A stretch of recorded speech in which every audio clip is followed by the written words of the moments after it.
Chovia em São Paulo como se o céu precisasse lavar algo que não conseguia nomear. Gotas pesadas batiam contra os vidros do edifício comercial na Avenida Paulista, escorrendo em veios tortuosos que distorciam a paisagem de prédios cinzentos e letreiros apagados. Dentro da sala 2804, Marina ajustava a alça da bolsa no ombro, sentindo o tecido úmido do casaco colado à pele. Suas mãos tremiam, mas não por causa do frio. Era o tipo de tremor que vem de dentro, aquele que precede decisões irreversíveis. Havia 3 anos, ela entrara naquele escritório pela primeira vez com um currículo impecável, roupas compradas em liquidação e um sorriso treinado para não demonstrar insegurança. Desde então, tornara-se invisível de propósito. Organizava agendas, antecipava crises, silenciava conflitos antes que surgissem. Era eficiente demais para ser notada, discreta demais para ser lembrada. Pelo menos, era isso que acreditava, até perceber que Isabela a via. Sempre viu. Isabela Alencar não era apenas uma empresária. Era uma lenda viva no mundo dos fundos de investimento imobiliário. Com 39 anos, cabelos pretos sempre presos em um coque severo e olhos que pareciam capazes de calcular riscos em segundos, ela construíra um império sobre pilares de disciplina, silêncio e controle absoluto. Nunca falhava, nunca demonstrava fraqueza e nunca, jamais, permitia que alguém cruzasse a linha tênue entre profissionalismo e intimidade. Exceto, talvez, com Marina. Não havia gestos óbvios, nada que pudesse ser chamado de favoritismo ou carinho explícito. Mas eram os detalhes. O café servido exatamente como Marina gostava, mesmo sem nunca ter pedido. A reunião cancelada às 19 horas quando soube que Marina tinha consulta médica. O silêncio prolongado quando Marina voltou de férias, como se o escritório tivesse perdido seu ritmo natural. Eram coisas pequenas, quase imperceptíveis, mas suficientes para fazer o coração de Marina bater fora de compasso. Por meses, tentou ignorar. Sepultou os sentimentos sob camadas de rotina, racionalidade e vergonha. Como poderia amar alguém tão distante? Alguém cuja humanidade parecia escondida atrás de relatórios trimestrais e jantares de negócios? E ainda assim, cada olhar trocado no corredor, cada bom dia, sussurrado ao passar, alimentava uma esperança absurda. Até que, naquela manhã, ao organizar os papéis da última viagem, Nova York, 5 dias, 4 reuniões, 0 conversas pessoais, Marina encontrou uma foto. Estava dobrada ao meio, escondida entre recibos de táxi.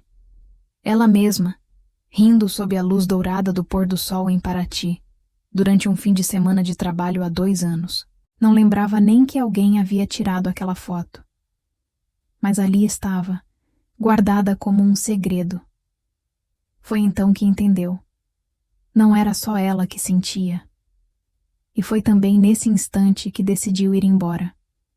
Porque amar Isabela significava aceitar ser sempre secundária, sempre contida, sempre à espera de um gesto que talvez nunca viesse. E Marina, aos 27 anos, cansara de ser a sombra de alguém que não sabia, ou não queria, reconhecer sua própria luz. Subiu no elevador com um envelope branco na mão. O espelho refletia uma mulher pálida, olheiras discretas, mas olhos firmes. Respirou fundo. O vezengo em 8º andar chegou rápido demais. A secretária de Isabela assentiu com um aceno breve. Sabia o que aquilo significava. Todos sabiam. Ninguém saía do time de Isabela Alencar por vontade própria. E, se saísse, nunca mais era visto com os mesmos olhos. Marina bateu à porta. Entre.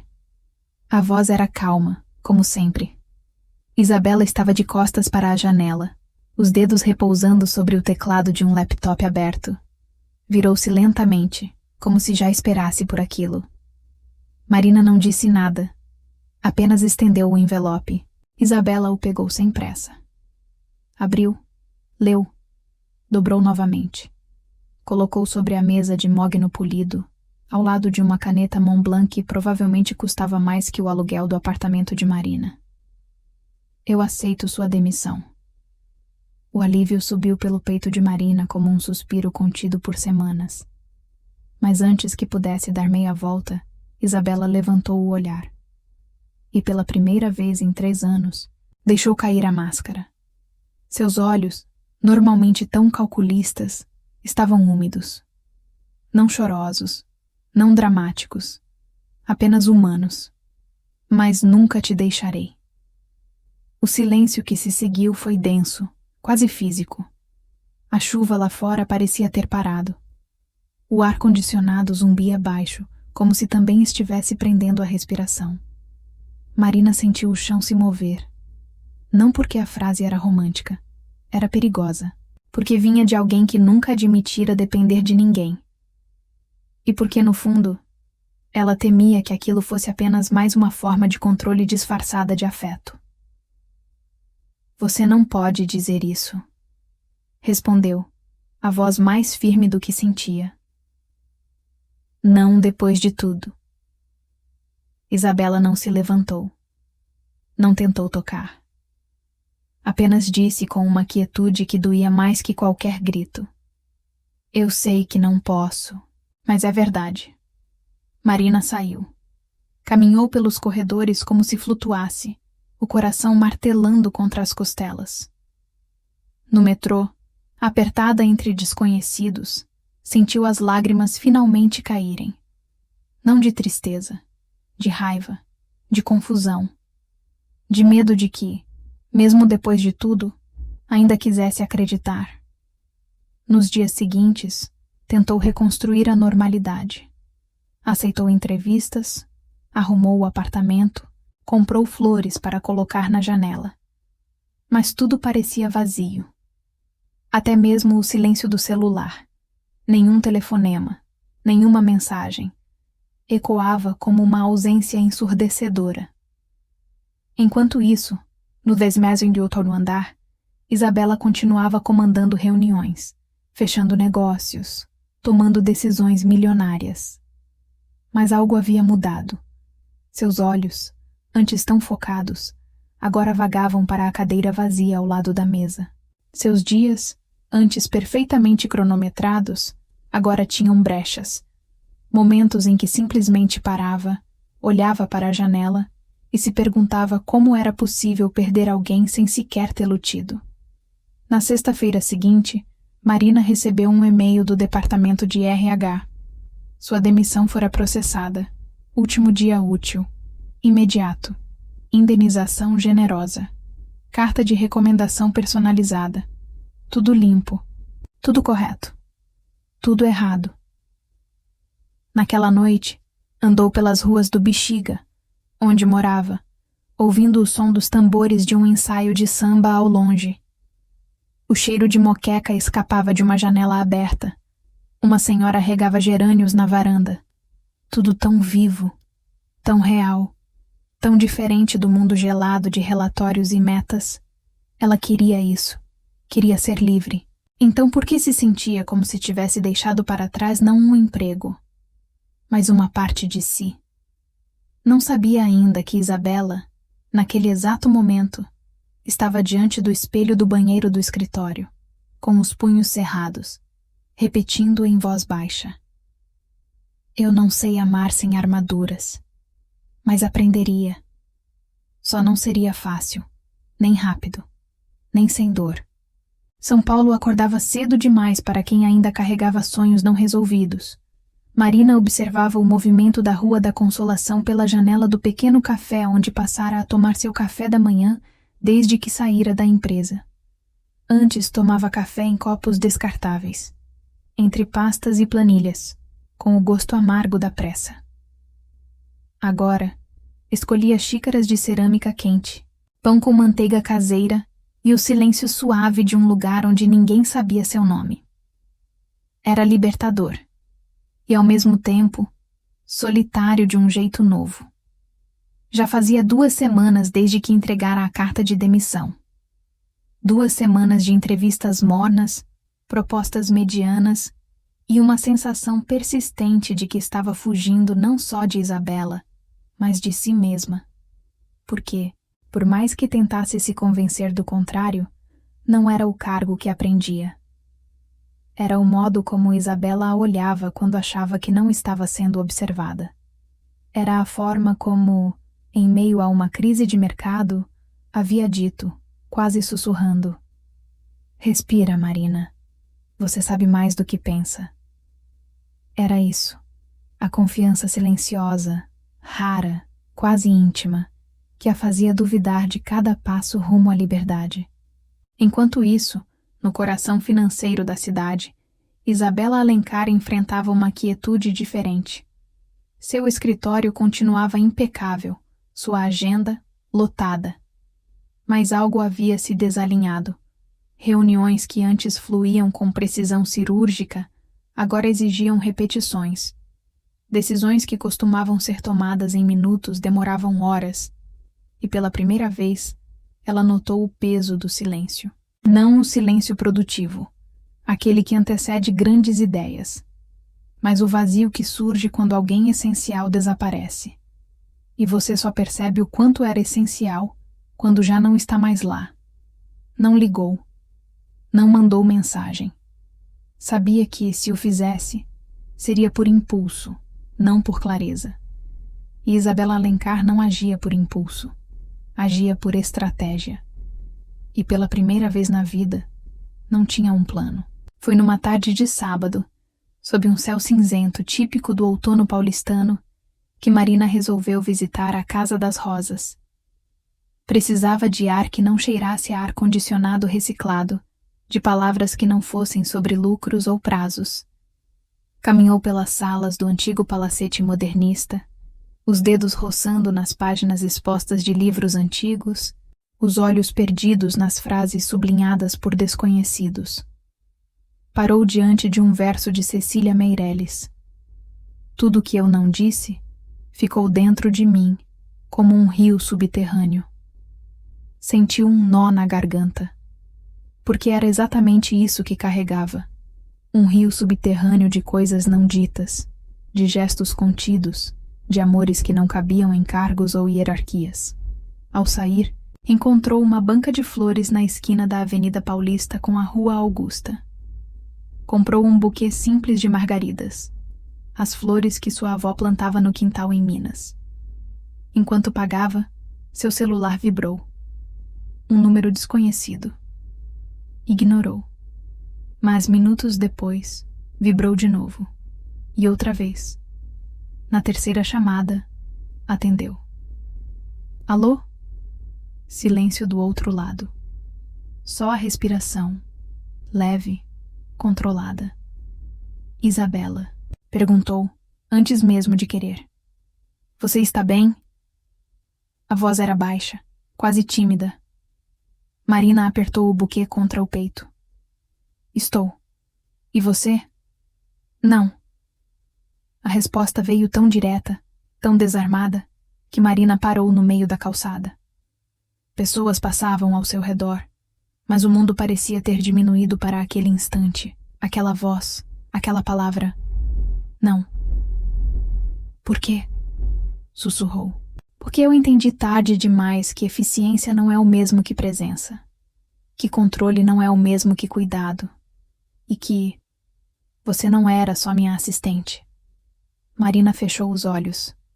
Queria acreditar, mas também lembrava das vezes em que Isabela a fizera esperar por horas, das reuniões canceladas sem explicação, do olhar distante quando ela tentava falar de algo que não fosse trabalho.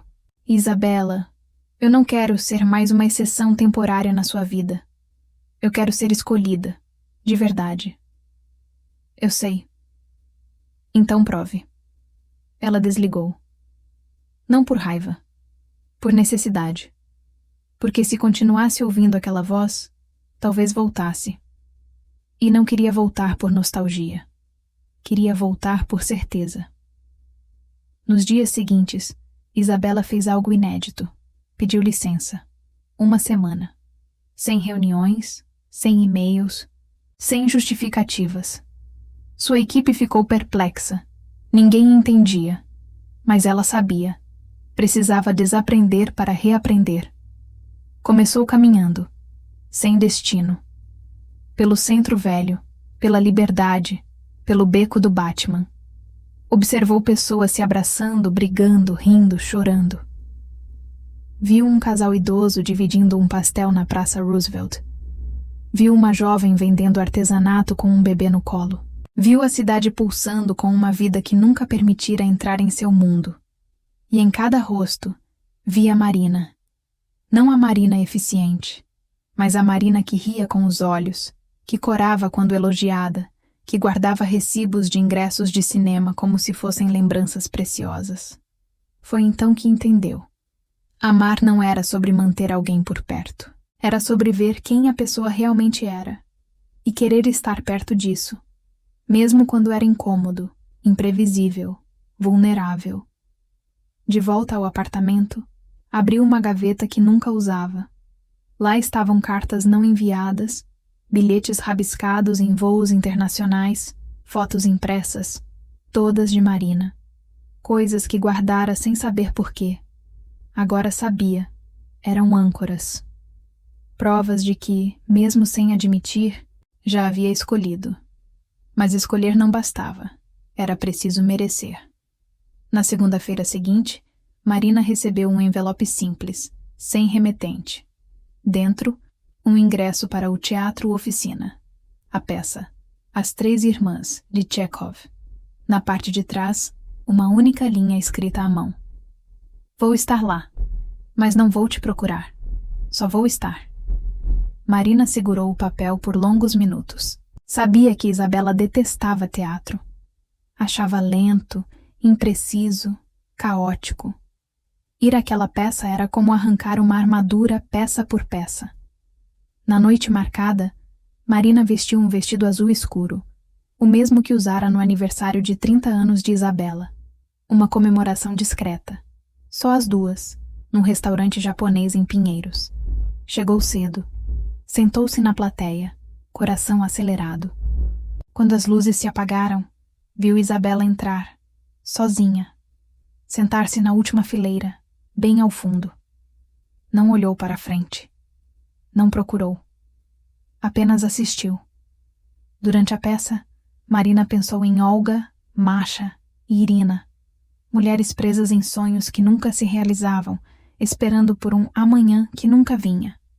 E se perguntou, estava fazendo o mesmo? Esperando que Isabela mudasse, em vez de decidir por si. No intervalo, saiu para tomar ar. O vento frio da noite trouxe clareza. Voltou, e ao passar pela última fileira, seus olhos se encontraram com os de Isabela.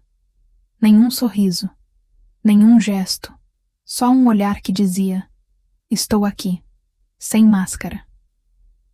No final da peça, Marina saiu primeiro. Mas, ao dobrar a esquina, parou, esperou. Minutos depois, Isabela apareceu, as mãos nos bolsos do casaco, os cabelos soltos, algo que Marina nunca vira. Você veio, disse Isabela.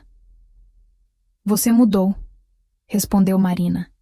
Estou tentando. E pela primeira vez, caminharam lado a lado, não como chefe e assistente, mas como duas mulheres aprendendo a se reconhecer. O outono em São Paulo avançava com uma lentidão melancólica, como se a cidade também estivesse aprendendo a respirar de novo. As folhas secas rodopiavam nas calçadas da Vila Madalena, empurradas por um vento que carregava o cheiro de café torrado e tinta fresca dos ateliês escondidos nos becos. Marina caminhava por ali todas as manhãs, agora não mais para fugir, mas para sentir. Sentir o chão sob os pés, o ar nos pulmões, a possibilidade de um recomeço que não dependesse de um cargo, de um escritório ou de um olhar aprovador. Depois daquela noite no Teatro Oficina, algo havia mudado. Não de forma dramática, mas sutil, como a primeira rachadura em uma parede que parecia inabalável. Isabela não ligava todos os dias. Não mandava mensagens longas. Em vez disso, enviava pequenos gestos, um link para um artigo sobre urbanismo sustentável. Sabia que Marina adorava cidades vivas. Um convite para uma exposição de Lydia Clark no MASP. Uma foto de um gato preto dormindo no parapeito do seu apartamento, com a legenda: "Ele veio ontem. Acho que ficou." Era pouco, era quase nada, mas era tudo o que Marina precisava para acreditar que, dessa vez, não estava sendo usada como esteio emocional temporário, mas sim convidada a existir, plenamente, ao lado de alguém que finalmente admitia sua própria imperfeição. Ainda assim, o medo persistia. Porque o coração, quando ferido, não cicatriza apenas com boas intenções. Ele exige provas. E Marina sabia que o verdadeiro teste viria quando o mundo real batesse à porta. Não o mundo das caminhadas noturnas e mensagens poéticas, mas o mundo dos negócios, das pressões, das escolhas difíceis. Esse teste chegou numa quarta-feira chuvosa. Isabela ligou ao meio-dia. Sua voz estava tensa, mas controlada. "Preciso de ajuda com um projeto. Não profissional. Pessoal." Marina hesitou. O fantasma da antiga rotina assomou. "Claro, chefe. Me diga o que precisa." Mas ela não era mais a assistente. E não queria ser. "Do que se trata?" "Minha mãe está doente. Levei-a ao hospital ontem. Ela precisa de cuidados contínuos, mas recusa enfermeiras. Fala mal de todas. Só aceitou uma vez. Quando você levou aquele relatório em casa, lembra? Ela disse que você tinha olhos de quem escuta." Marina lembrava. Foi há 2 anos. Uma tarde de domingo. Ela entregara documentos no apartamento de Isabela e cruzara com Dona Lúcia, elegante mesmo aos 72 anos, com um chale de seda e um sorriso afiado. Conversaram por 10 minutos sobre jardins e literatura. Nada mais. "Você não está me pedindo para ser enfermeira", disse Marina cautelosa. "Estou te pedindo para estar lá. Só isso. Ela confia em você. E eu não sei lidar com isso sozinha." A vulnerabilidade na voz de Isabela era nua, sem retoques. Marina sentiu o peito apertar. Sabia que, se aceitasse, estaria entrando de novo no mundo de Isabela. Não como funcionária, mas como pilar. E isso era perigoso, porque pilares não são amados, são usados até desmoronarem. Por que não contrata alguém de confiança? Uma amiga? "Porque não tenho amigas, só você." A frase pairou no ar, como uma confissão dolorosa. Marina fechou os olhos. Pensou em dizer não, em manter a distância segura que havia construído. Mas então, lembrou-se do rio subterrâneo de Cecília Meirelles e entendeu que, às vezes, amar é mergulhar mesmo quando o fundo é incerto. "Tudo bem, vou ir." No dia seguinte, Marina encontrou Dona Lúcia sentada em uma poltrona junto à janela do apartamento nos jardins, envolta em um cobertor de lã, olhando para o céu cinzento. Seus olhos, antes tão vivos, agora tinham um cansaço profundo, não só do corpo, mas da alma. "Ah, você voltou", disse sem surpresa, como se já esperasse por isso. "Voltei." Sentou-se ao seu lado. Não falaram muito. Apenas compartilharam o silêncio, o chá de camomila, o som distante do trânsito. Mas naquela quietude, Marina percebeu algo que Isabela nunca soubera expressar. Sua mãe era o espelho de tudo que ela temia: fragilidade, dependência, emoção desprotegida. Nos dias seguintes, Marina visitava Dona Lúcia todas as tardes. Lia trechos de livros, organizava fotos antigas, ajudava a regar as orquídeas no terraço. E aos poucos, ouvia histórias. De um casamento difícil, de uma filha brilhante mas distante, de sonhos abandonados em nome de segurança. Isabela sempre achou que demonstrar carinho era fraqueza, disse Dona Lúcia certa tarde, enquanto folheava um álbum de família. Eu ensinei isso a ela. Achava que era proteger, mas só a isolei. Marina não respondeu, mas entendeu melhor o muro que Isabela erguera e o esforço titânico que era derrubá-lo. Enquanto isso, Isabela observava de longe. Não interferia. Não dava ordens. Apenas aparecia no fim do dia, trazia a sopa caseira, sentava-se no chão da sala e às vezes deixava a cabeça pousar no ombro de Marina por alguns segundos. Sem palavras, sem justificativas. Foi numa dessas noites, com a chuva fina batendo nas janelas, que Isabela finalmente falou. Eu tive medo de te perder, porque pela primeira vez alguém me viu inteira. Não só a mulher que decide, mas a que duvida, que erra, que sente demais. Marina olhou para ela, os olhos úmidos. E se eu te perder de novo? Então vou ter que aprender a viver com isso, mas não vou desistir antes de tentar. Aquelas palavras não eram promessas vazias, eram compromissos nascidos da dor, da perda, do reconhecimento de que amor não é posse, é escolha diária. Na semana seguinte, Dona Lúcia começou a melhorar. Aceitou uma cuidadora. Sorriu mais. Até sugeriu que as duas fossem juntas a uma feira de livros no Ibirapuera. Vocês duas são teimosas demais para ficarem separadas, disse, com um brilho travesso nos olhos. Marina riu. Isabela corou. E naquele momento algo se selou. Não com juramentos, mas com presença. Mas a vida, como sempre, não concede finais fáceis, porque assim que a luz começa a brilhar, as sombras mais antigas se movem. 2 dias depois, Marina recebeu uma proposta de emprego irresistível. Coordenadora de projetos sociais em uma ONG internacional, com sede no Rio de Janeiro. Seria uma chance de recomeçar longe, com propósito, com autonomia, tudo o que sempre quisera. Só que agora, partir não era mais simples. Ela não contou a Isabela imediatamente. Guardou a carta de oferta na gaveta, como se adiar a decisão pudesse torná-la menos dolorosa. Mas Isabela, com sua intuição afiada, percebeu. Viu o olhar distante, os silêncios mais longos, a hesitação ao marcar novos encontros. Você vai embora? Perguntou certa noite, enquanto caminhavam pelo parque do Ibirapuera. Marina parou. Olhou para o lago, onde patos deslizavam em silêncio. Talvez. Então vá. A resposta foi tão calma, tão livre de manipulação, que Marina se virou, surpresa. Você não vai tentar me impedir?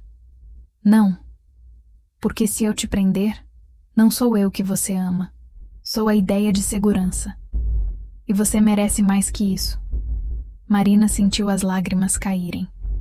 Não por tristeza, mas por alívio. Porque pela primeira vez estava sendo amada sem correntes. E se eu decidir ficar? Então eu vou te esperar, sem pressa, sem exigências. Sob as árvores do parque, com o céu tingido de laranja, Marina entendeu. O amor verdadeiro não pede que você abandone seus sonhos. Ele te dá raízes para voar e asas para voltar. Mas ainda não sabia qual seria sua escolha. E talvez, pensou, a beleza estivesse justamente nisso, poder escolher, de verdade. O verão chegou a São Paulo com uma força inesperada. O ar ficou denso, úmido, carregado de promessas não cumpridas e decisões adiadas. Marina ainda não havia respondido à proposta do Rio. Guardava a carta na gaveta como quem guarda um segredo perigoso, algo que, se revelado, poderia mudar tudo. Dormia mal, acordava com o peito apertado, dividida entre o sonho de construir algo próprio e o medo de perder o que, aos poucos, estava se tornando lar. Isabela, por sua vez, continuava presente, mas diferente. Já não aparecia com soluções prontas ou planos meticulosos. Em vez disso, trazia perguntas. O que você quer? O que te faz sentir viva? Como posso te apoiar, sem te prender? Eram frases simples, quase ingênuas, mas que exigiam coragem imensa de quem as dizia. Porque para alguém acostumada a controlar cada variável, aprender a amar sem garantias era como caminhar sobre vidro. Foi nesse clima de incerteza que Dona Lúcia sugeriu um almoço no sítio que mantinha em Itu. Preciso de ajuda com as roseiras, disse, com um sorriso que escondia a intenção verdadeira. Marina aceitou. Isabela, relutante no início, acabou concordando. Não por dever, mas por desejo.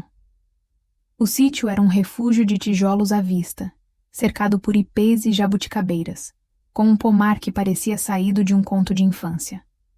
O cheiro de terra molhada, o canto dos sabiás, o silêncio interrompido apenas pelo vento nas folhas, tudo ali parecia conspirar contra a pressa do mundo urbano.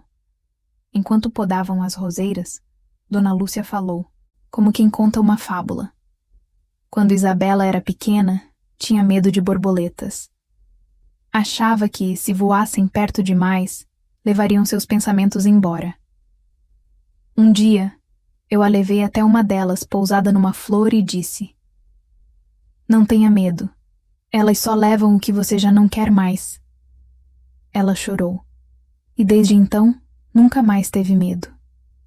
Marina olhou para Isabela, que fingia concentrar-se na tesoura de poda, mas cujos olhos estavam brilhantes. Talvez, disse Marina baixinho, algumas pessoas também só levem o que a gente já não quer mais, para dar espaço ao que realmente importa. Isabela ergueu o rosto. Seus olhos encontraram os de Marina, e pela primeira vez, não tentou esconder o que sentia. Havia dor, sim, mas também esperança. Uma esperança frágil, mas real. Naquela noite, sob um céu estrelado raro para a região metropolitana, as três sentaram-se na varanda com taças de vinho gelado. Não houve discursos. Apenas risos suaves, histórias antigas, o som de grilos e o calor humano de estar com quem te vê. De verdade. Ao voltar para São Paulo, Marina sentiu algo se deslocar dentro dela. Não era uma decisão clara, mas uma certeza silenciosa. Onde quer que fosse, precisava levar consigo aquela sensação de pertencimento. Não a um lugar, mas a uma forma de amar. 2 dias depois, recebeu um telefonema da ONG. Precisavam de uma resposta até sexta-feira. Era terça. Na quarta, Isabela ligou. Sua voz estava diferente, mais grave, mais cansada. Minha empresa está passando por uma crise. Um investidor retirou apoio de última hora. Posso perder o controle do projeto principal. Vou ter que reestruturar. Talvez até vender parte. Marina sentiu o estômago embrulhar. Sabia o quanto aquele projeto significava para Isabela. Não pelo dinheiro, mas porque era o primeiro que ela criara com propósito social, não apenas lucro. Você vai ficar bem? Não sei, mas não quero que isso influencie sua escolha. Se você for para o Rio, vá. Eu vou sobreviver. Havia dignidade naquelas palavras. Nenhuma manipulação, nenhum apelo disfarçado, apenas verdade. E foi justamente isso que fez Marina perceber. Ela não queria ir embora. Não porque temia o novo, mas porque finalmente encontrara algo que valia a pena permanecer. Mas ainda assim, hesitou. Porque permanecer não era recuar. Era escolher, conscientemente, corajosamente, construir algo novo com quem antes só sabia destruir muros. Na quinta-feira, Marina visitou o apartamento de Isabela. Encontrou-a na sala, rodeada de papéis, com olheiras profundas, mas os cabelos soltos, como se recusasse voltar à armadura do coque severo. Decidi. disse Marina, sentando-se no chão ao seu lado. Isabela não olhou, apenas assentiu. Vou para o Rio. Silêncio. Parabéns, respondeu Isabela, a voz quase inaudível. Mas só se você for comigo. Isabela congelou. Levantou os olhos incrédula. O quê? A ONG tem um escritório em São Paulo também. Aceitei a vaga aqui. Mas só aceitei porque quero tentar isso com você. Não como chefe e assistente, não como salvação ou dependência, mas como duas mulheres que aprenderam a se ver e decidiram caminhar juntas. Isabela não chorou, não sorriu. Apenas abraçou Marina com uma força que parecia querer selar aquela promessa na pele. Eu não sei amar sem errar, sussurrou. Então vamos errar juntas. Naquela noite, pela primeira vez, dormiram abraçadas. Não por necessidade, mas por escolha. Nos dias seguintes, algo mudou de forma quase imperceptível.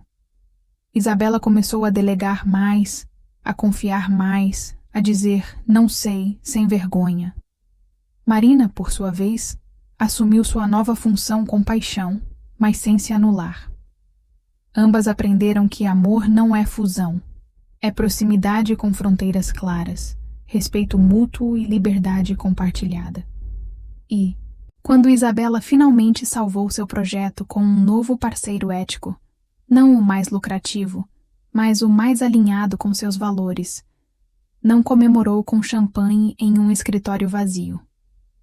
Comemorou com Marina e Dona Lúcia num boteco simples no centro, com pastel, caldo de cana e música ao vivo.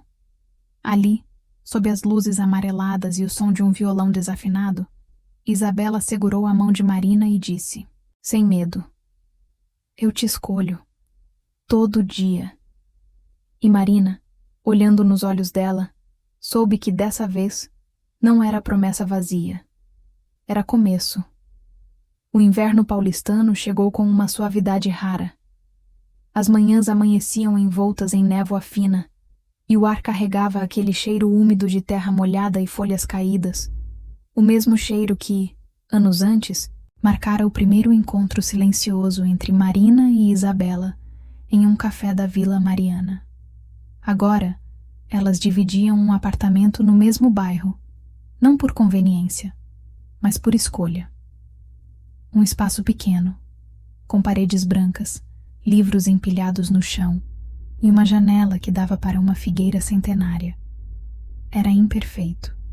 Era delas. Nos meses desde que decidiram ficar juntas, tudo parecia fluir com uma calma quase surpreendente. Isabela havia reestruturado sua empresa com foco em impacto social, reduzindo lucros, mas ganhando propósito. Marina mergulhara de corpo e alma na ONG, coordenando projetos de habitação digna em periferias da cidade. Ambas tinham rotinas distintas, mas se encontravam todas as noites, às vezes para cozinhar, outras apenas para sentar em silêncio, ouvindo o som da chuva ou de um disco antigo de Elis Regina. Era bonito, era real, mas como toda construção humana era frágil, porque o amor não cura sozinho. Ele revela. E ao revelar, expõe as feridas que ainda sangram em segredo. Foi numa terça-feira comum que o primeiro racha apareceu. Isabela recebeu uma ligação de um antigo sócio, alguém que ela havia afastado justamente por sua postura predatória. Ele oferecia uma parceria milionária, com condições tentadoras. É só um contrato, disse ele. Você controla tudo. Naquela noite, Marina notou o distanciamento. Isabela estava presente, mas ausente. Os olhos fixos no laptop, os dedos tamborilando na mesa, a mente claramente em outro lugar. Está tudo bem? Perguntou Marina, servindo o chá. Sim, só pensando. No projeto? Isabela hesitou. Por um instante, Marina viu o velho reflexo. A mulher que escondia decisões sob a capa do melhor para todos. O coração apertou. Você está considerando aceitar a proposta dele, não é? Isabela ergueu os olhos, surpresa. Como você sabe? Porque eu te conheço. E sei que, quando você decide algo sozinha, é porque tem medo de que eu não entenda. Ou que eu te julgue. O silêncio foi longo. Isabela fechou o laptop. Eu não quero voltar àquele mundo, mas parte de mim ainda acha que deveria. Que recusar é fraqueza. Que, se eu não for implacável, vou perder o respeito deles. E o meu? Marina perguntou, suave. Você perde meu respeito se escolher integridade em vez de poder? Isabela não respondeu imediatamente. Levantou-se, caminhou até a janela, tocou a vidraça fria. Tenho medo de que, um dia, você perceba que eu não sou tão forte quanto parece. Que, por baixo disso tudo, ainda sou aquela menina que tinha medo de borboletas. Marina se aproximou. Não tocou. Apenas ficou ao seu lado. Eu não te amo pela sua força, Isabela. Eu te amo pela sua coragem de ser frágil diante de mim. Aquelas palavras pairaram no ar como uma bênção. Isabela respirou fundo. E no dia seguinte, recusou a proposta. Não com arrogância, mas com clareza. Meus valores não estão à venda. Mas o episódio deixou uma marca. Porque pela primeira vez, Marina percebeu que o passado de Isabela não era apenas uma sombra. Era um eco que ainda sussurrava em seus ouvidos, mesmo nos momentos mais calmos. Enquanto isso, Marina enfrentava seu próprio fantasma, a necessidade de provar que merecia estar ali. Não como assistente, não como salvação, mas como parceira igual. Às vezes, se pegava adiantando tarefas da casa, organizando agendas alheias, assumindo responsabilidades que não eram suas, não por amor, mas por hábito. E pior, por medo de ser descartável. Foi Dona Lúcia quem notou. Numa visita ao apartamento, enquanto regavam as plantas na varanda, ela disse sem rodeios: Você está fazendo de novo, Marina. Fazendo o quê? Virando invisível. Achando que, se cuidar de tudo, ninguém vai querer te deixar. Marina congelou. A água transbordou do vaso. Eu não precisa mentir para mim, nem para você mesma. Amor não é serviço, é presença. E você já está presente. Basta. Aquelas palavras a acompanharam por dias, até que, numa noite, Marina decidiu falar. Preciso te contar uma coisa, disse, sentada no sofá, as mãos trêmulas. Isabela desligou a TV. Olhou para ela com atenção plena. Quando a gente começou, eu pensei que, se eu fosse útil demais, você nunca me largaria. E se eu fosse independente demais, você sentiria que não precisava de mim. Então fiquei presa nesse meio termo ridículo. Mas eu não quero ser útil. Quero ser amada. Mesmo quando não estou ajudando. Mesmo quando falho. Isabela se aproximou, ajoelhou-se diante dela, segurou suas mãos. Marina, eu te amo justamente porque você não precisa me provar nada. Você já é suficiente. Sem fazer, sem consertar, sem salvar. Só por existir. E naquele momento, algo se soltou dentro de Marina. Não era cura, era libertação. Nos dias seguintes, ambas aprenderam a errar juntas.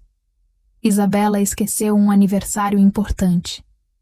Marina se irritou por algo bobo e saiu de casa por algumas horas. Houve silêncios incômodos, conversas difíceis, noites em que dormiram de costas. Mas pela primeira vez, não fugiram. Enfrentaram. Conversaram. Pediram desculpas. Perdoaram. E foi nisso, na imperfeição compartilhada, que o amor amadureceu. Certo domingo, caminharam pela Feira da Liberdade, entre barracas de peixe grelhado e flores de cerejeira artificiais. Compraram taiaque, riram da cara de peixe do doce, sentaram-se num banco sob a marquise. Isabela, sem pensar, apoiou a cabeça no ombro de Marina. Um gesto simples, cotidiano, mas que para ela era revolucionário. Você sabe, disse Marina, acariciando seus cabelos, que a gente não precisa de um final perfeito, só de continuar escolhendo um ao outro. Eu sei, respondeu Isabela sorrindo. E hoje, amanhã e depois, eu escolho você. Ali, entre o cheiro de tempurá e o som de flautas japonesas ao fundo, duas mulheres que um dia foram chefe e assistente, poder e submissão, máscara e silêncio, agora eram apenas isso. Duas almas aprendendo a caminhar lado a lado, sem promessas eternas, mas com compromissos diários. E no coração de São Paulo, onde milhões passam sem se ver, elas se viam. E isso bastava. A primavera chegou a São Paulo com uma timidez quase reverente, como se a cidade também estivesse aprendendo a florescer sem pressa. As jacarandás desabrocharam em tons de roxo suave, espalhando pétalas sobre as calçadas da Vila Madalena, e o ar carregava aquele cheiro doce de terra molhada e novos começos. No apartamento sob a figueira centenária, Marina regava as orquídeas que Isabela insistira em cultivar, para aprender a cuidar de algo que não dá lucro, dissera, com um sorriso raro na época. Agora, as flores desabrochavam com frequência, como se respondessem ao carinho silencioso das duas mulheres que as mantinham vivas. Havia passado mais de um ano desde a demissão, que nunca foi um fim, mas um recomeço disfarçado de ruptura. Muito havia mudado, e ao mesmo tempo, tudo parecia exatamente como deveria ser. Isabela não era mais a mulher impenetrável dos relatórios trimestrais. Havia transformado sua empresa em um modelo de negócios com impacto social, priorizando parcerias éticas, equipes diversas e projetos que devolviam à cidade parte do que dela haviam extraído. Marina, por sua vez, tornara-se referência na ONG, não por ambição, mas por dedicação autêntica, especialmente em seu trabalho com jovens em situação de vulnerabilidade, onde ensinava planejamento urbano participativo, mostrando que cidades também podem ser feitas de escuta, não só de concreto. Mas o maior milagre não estava nos títulos ou nas conquistas.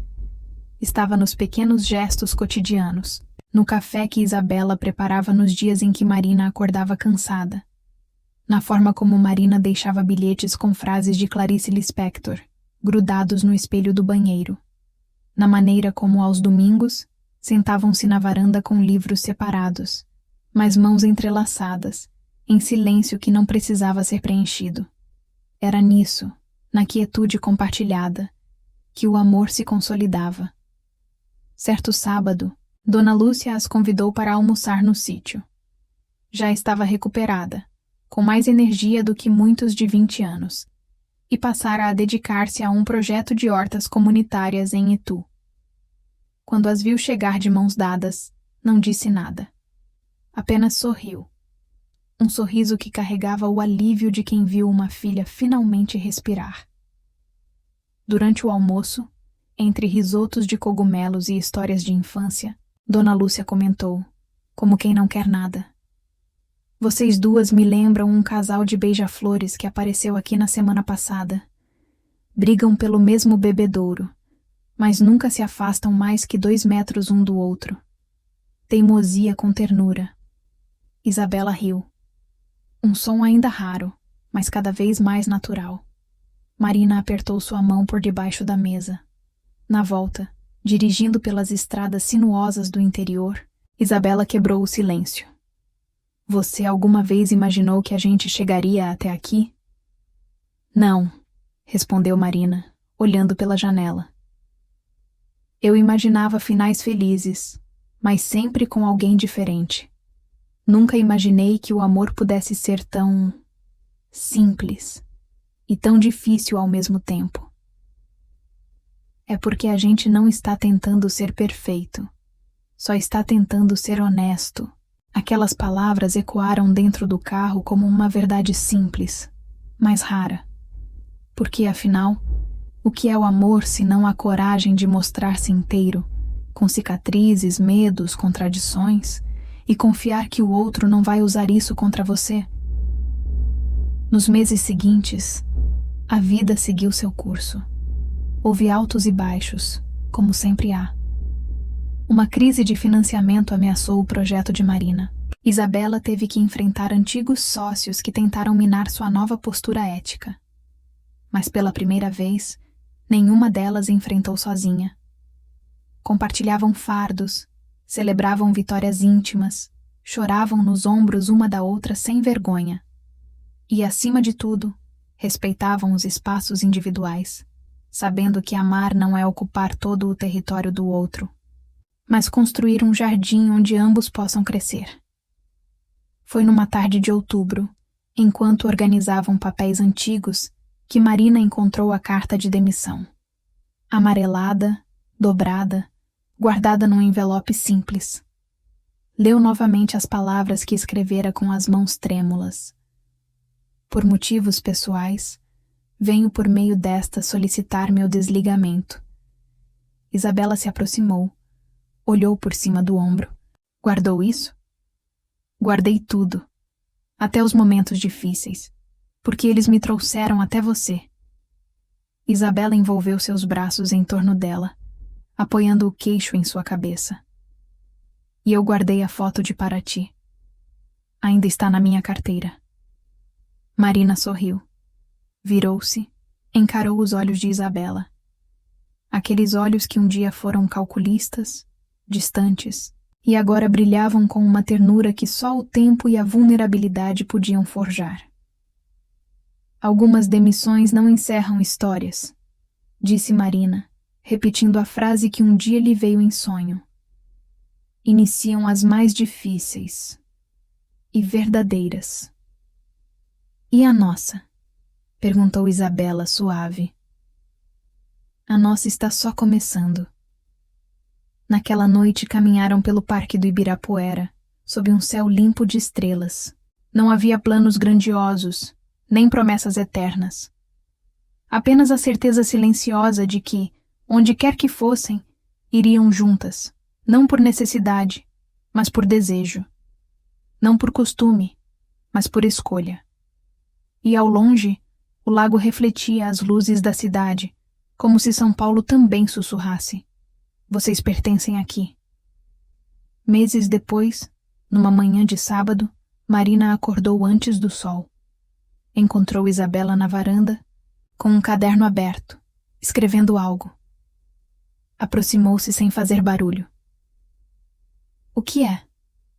Uma carta, respondeu Isabela, sem levantar os olhos. Para mim mesma, do passado. Marina sentou-se ao seu lado. O vento balançava as folhas da figueira. O silêncio era confortável. E o que ela diz? Isabela dobrou o papel, guardou no bolso. Que tudo bem não saber amar no começo, desde que a gente esteja disposto a aprender. Marina encostou a cabeça em seu ombro. O sol começou a nascer, tingindo o céu de rosa e dourado. E naquele instante, entre o cheiro de café fresco e o canto dos pardais, duas mulheres que um dia se viram como chefe e assistente, poder e submissão, máscara e silêncio, agora eram apenas isso. Duas almas que, após muito sofrimento, escolha e crescimento, encontraram uma na outra não um porto seguro, mas um companheiro de jornada, imperfeito, humano, real, e foi suficiente. Mais do que suficiente. Foi lindo.